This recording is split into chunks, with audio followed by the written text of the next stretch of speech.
Alright, ignore the background noise. I had just finished Saint Row the Third, and I think I'm ready to do a review on it.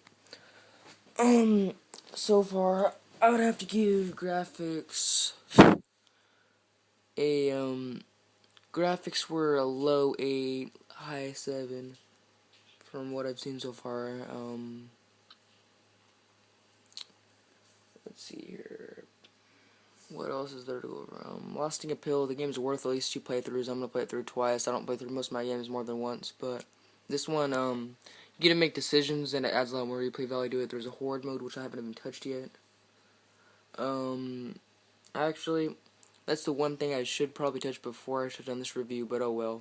Horde mode isn't that big of a, add-on to make it really affect my decision.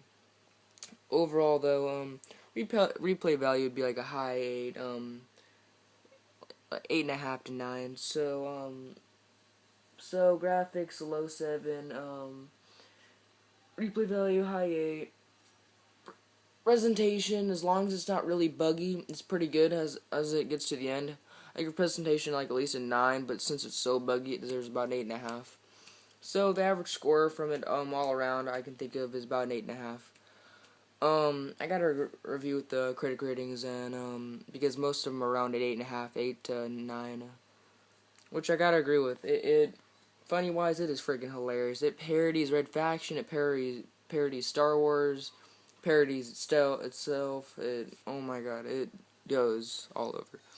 And the ending is really weird. It's not bad. It's just not good. If it ended right after you choose to save Shandi or well, spoiler.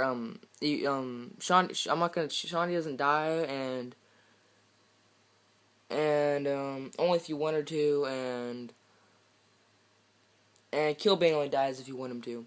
By the way, read a lot of comments on YouTube saying that the ending for it made the whole game a movie, but the thing a lot of people don't get is that probably didn't play all the way through is that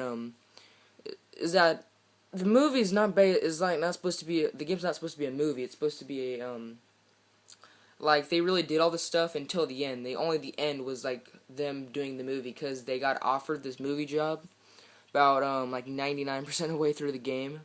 But he says no, we need to save like then they talk about saving Shandi and stuff. So you go on to that. Then I guess you save Shandi or you kill Killbane, whatever your choice is. Spoiler. I chose to save Shandi, of course, along with I chose to unmask Killbane. I'm at my next playthrough. I'm going to have to get the pocket fist because I really want to see him. Man, I also want to kill Killbane. So I'll help Killbane out, but then I'll kill him, and instead of make him suffer, then letting him get away. So you can either way though, it's pretty good game. The ending is just weird though. They could have made it a lot better. Okay, and honestly, I guess it's the end of my review. Is that overall, I think overall around, it's about an 8.5. I gotta agree with the critic ratings and say that's what I agree with. Also, Halo Combat Evolved. I think I did a review for that earlier. It's right there. I don't know, 360 and PS3. I'm not a fanboy of anything. I'm a very biased reviewer, and I honestly think that's what Saint Row Third deserves. A good solid 8.5, not over, because as you get to the end, the game gets literally unplayable. When he was choking me, right?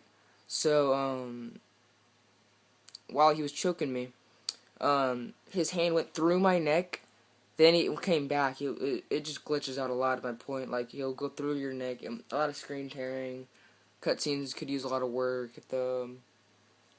Not many cons, though. If the graphics were a bit better, character models were a bit better, maybe facial expressions were a bit better, and a little bit less buggy, you'd probably be one of the best games I've played. Here are the credits. I said I just very recently beat it like a couple minutes ago.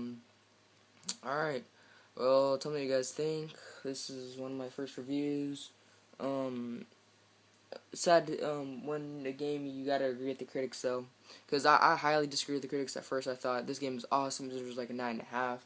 Then as I got about halfway through the game, you know what, maybe it doesn't deserve a 9, maybe it deserves a high 8. Then as I got farther I was thinking this game deserves a mid 8 at the most, because the ending is not bad, it's just different.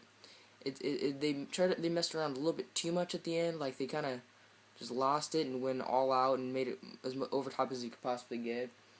Surprised it didn't have like the the Star Wars ending like da da da da da da da da da da.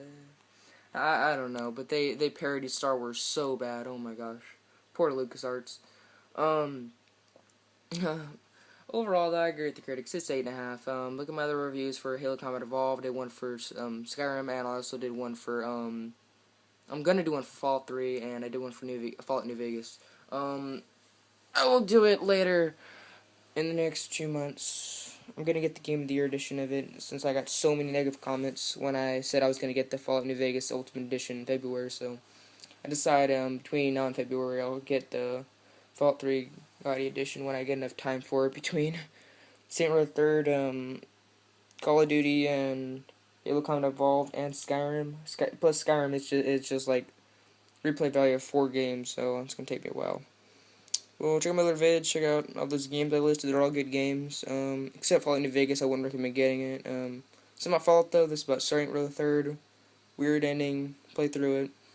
Don't get too many guesses. Look at my other videos, bye.